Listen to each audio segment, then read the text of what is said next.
Dalam acara panen raya, Presiden Prabowo Subianto tegaskan bahwa kelaparan hingga kemiskinan harus diberantas. Selain melakukan efisiensi anggaran, Prabowo menyebut bila perlu memangkas anggaran pertahanan untuk hapus kemiskinan.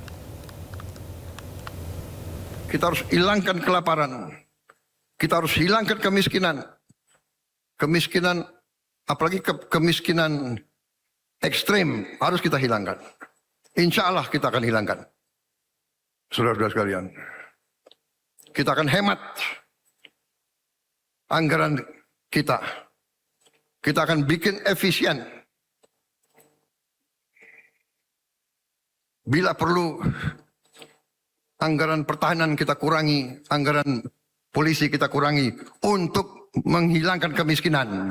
Pemirsa, kawasan Silang Tenggara Monumen Nasional Jakarta Pusat siap jadi saksi pagelaran musik klasik megah pada hari ini. Konser Akbar Monas yang dihelat secara gratis dan terbuka untuk umum ini akan segera dimulai pada pukul 7 malam nanti. Jelang beberapa jam sebelum acara dimulai, kondisi di Silang Tenggara Monas sudah dipenuhi kesibukan panitia.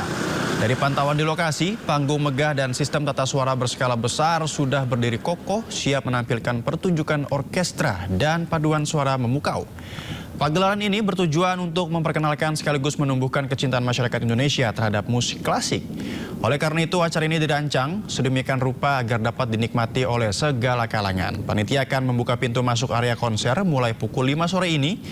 Warga diimbau untuk datang lebih awal agar bisa mendapatkan posisi terbaik. Mengingat acara ini bersifat gratis tanpa perlu melakukan registrasi apapun.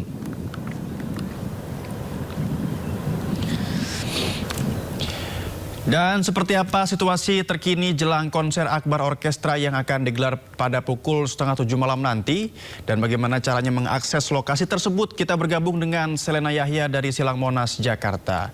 Selamat sore Selena, apa yang akan disajikan di konser Akbar malam nanti?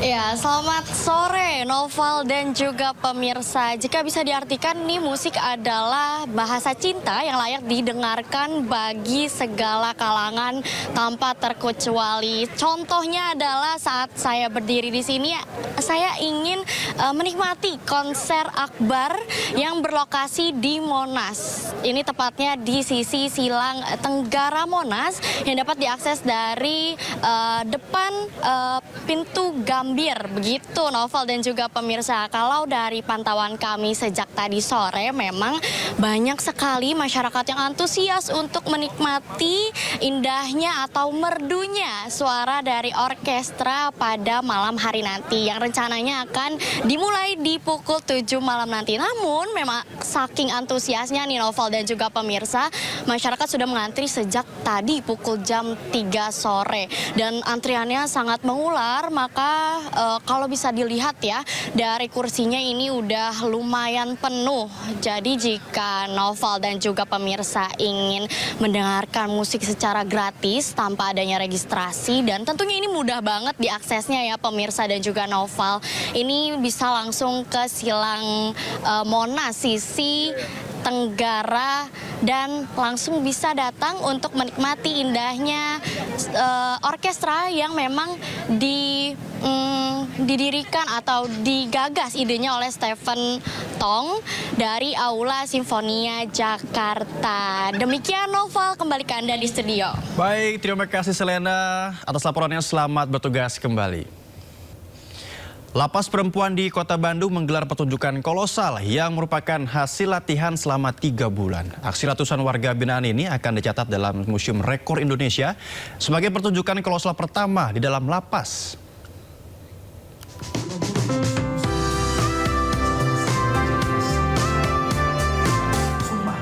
Lembaga pemasyarakatan yang selama ini identik dengan hukuman kini beralih menjadi sebuah pertunjukan seni yang digelar di Lapas Perempuan kelas 2A Bandung di Sukamiskin.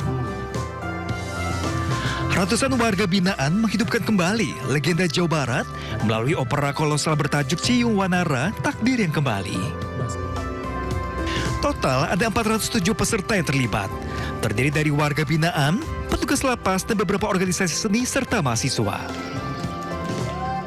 Persiapannya tidak main-main. Selama 3 bulan mereka berlatih, menghafal dialog, mendalami karakter hingga koreografi. Acara ini merupakan bagian dari program pembinaan berbasis kebudayaan sekaligus menjadi upaya mencetak rekor muri. Dan pada hari ini juga dicatat dalam rekor muri, tapi untuk penghargaannya nanti akan diberikan secara langsung oleh Bapak Jaya Suprana di Jakarta. Ibu sendiri melihat talenta mereka seperti apa nih dalam proses 3 bulan? Talenta luar biasa. Mereka yang tadinya nol dari something menjadi nothing, dan hari ini kami buktikan menjadi amazing. Melalui aktivitas ini, warga binaan diberikan ruang untuk mengembangkan potensi yang dapat menjadi bekal serta kesiapan sebelum kembali ke tengah masyarakat. Dari Bandung, Jawa Barat, Puji Prayitno, iNews melaporkan. BPIP resmi membuka diklat bagi calon paskibraka tingkat pusat tahun 2026. Hari kedua diklat 76 capaskah berkeliling Taman Mini Indonesia Indah untuk materi mengenal Indonesia. Ya, ini dia sebanyak 76 siswa dan juga siswi pilihan yang mewakili 38 provinsi di Indonesia akan jalani latihan intensif persiapan upacara HUT RI ke-81 Agustus mendatang. Namun, capaska akan mengikuti pendidikan kilat atau diklat terlebih dahulu. Pada hari kedua diklat, capaska mengunjungi Taman Mini Indonesia Indah dengan materi mengenal Indonesia. Mereka diajak untuk mengenal lebih dekat keragaman budaya Indonesia. Kegiatan ini diharapkan mampu menumbuhkan rasa cinta tanah air dan memperkuat wawasan kebangsaan sebagai capaska. Halo rekan-rekan. Suara.